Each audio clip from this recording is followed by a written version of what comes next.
நமது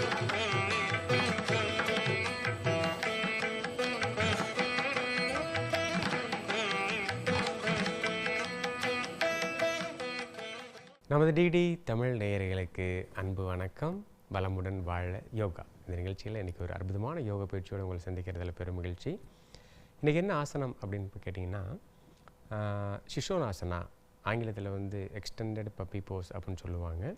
இந்த சிஷோனாசனா வந்து இது முக்கியமாக உங்களுக்கு இந்த கழுத்து பகுதி, சர்விக்கல்னு சொல்லுவாங்க, அப்புறம் தைராய்டு பகுதி, முன்பக்க கழுத்து பகுதி, அப்புறம் தோள்பட்டை, உடைய கைகள், கை மூட்டு, சரிங்களா, தோள்பட்டை, மூட்டு, இது எல்லாத்துக்கும் ஒரே நேரத்தில் நல்ல ஸ்ட்ரெச் கொடுக்கக்கூடியது.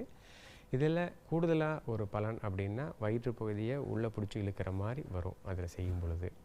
இதில் நம்ம என்ன செய்ய போகிறோம்னு கேட்டிங்க அப்படின்னா, கால்களை கொஞ்சம் பிரித்து வச்சு கால்கள் கூடுதலாக இடுப்பு எலும்பு, பெல்விக் போன் சொல்லுவாங்க, அதுக்கும் ஒரு நல்ல பயிற்சியை கொடுக்கக்கூடிய ஒரு ஆசனங்க. ஸோ அந்த வகையை தான் நம்ம இப்போ பார்க்க போகிறோம். இது எப்படி முறைப்படி செய்யணுங்கிறத நான் உங்களுக்கு தெளிவாக விளக்குறேங்க. வஜ்ராசனம் வந்துடுங்க.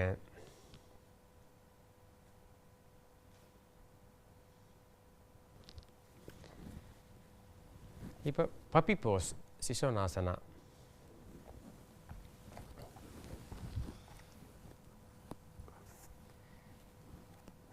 சிஷோனாசனத்தில் 2 விஷயம் கவனிக்க வேண்டியது. ஒன்று வந்து நெத்தியை தரையில் வைக்கலாம்.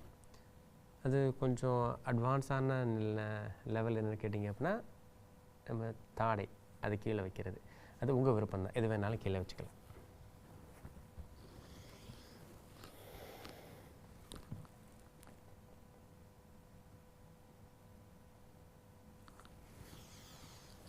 இதில் முழங்கை மடங்கக்கூடாதுங்க. கைகளை எவ்வளோ நீட்ட முடியுமோ நீட்டிக்கலாம்.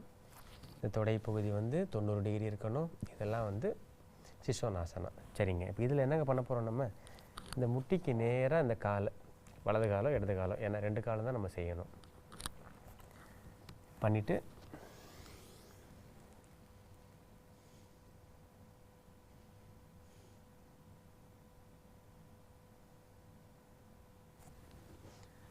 ஒரு 6 எண்ணிக்கை இல்லைன்னா 10 எண்ணிக்கை. இப்போ நான் வந்து தாடையை கீழே வச்சு செய்தேன். அப்படியே தான் செய்யணுமா கிடையாதுங்க. முதல்ல சொன்ன மாதிரி நெத்தியை கீழே வச்சும் கூட செய்யலாம். அதே மாதிரி இன்னொரு கால்.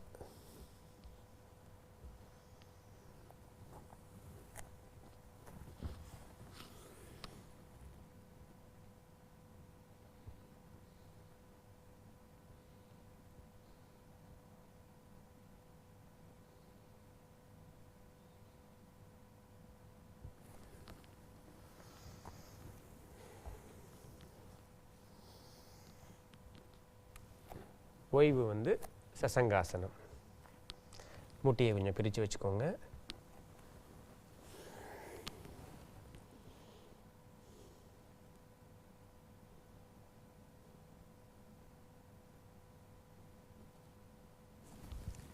இதுலேயும் பார்த்தீங்கன்னா நீங்கள் தாடை இல்லைன்னா நெத்தி எது வேணாலும் கீழே வச்சுக்கலாங்க. அவ்வளோதாங்க. ஓய்வு. இப்போ நம்ம பார்த்த இந்த சிஷோனாசனா அதனுடைய ஒரு வகை பார்த்தோம். அதாவது நம்முடைய காலுக்கும் இடுப்பு எலும்புக்கும் கூடுதலாக ஒரு ஸ்ட்ரெச்சை கொடுக்கக்கூடிய நல்ல ஒரு வேரியேஷன் அப்படின்னு சொல்லலாம். இதை வந்து நான் பண்ணின மாதிரி அந்த முறைப்படி அந்த படிநிலையை நீங்கள் பின்பற்றினீங்கன்னு சொன்னால் எளிமையாக எல்லாராலையும் செய்ய முடியும். ஆரம்பத்தில் முடியாட்டியும் கூட நாளடைவில் அதை பயிற்சி பண்ண அதை கண்டிப்பாக எளிமையாக செய்ய முடியும். பயப்பட தேவையில்லை. பார்க்குறதுக்கு கொஞ்சம் வித்தியாசமாக கடினமாக தெரியும், அப்படிலாம் பயப்பட தேவையில்லைங்க. சரிங்களா? அடுத்த நிகழ்ச்சியில் இன்னும் ஒரு அற்புதமான யோக பயிற்சியோடு நான் உங்களை சந்திக்கிறேங்க. நன்றி, வணக்கம்.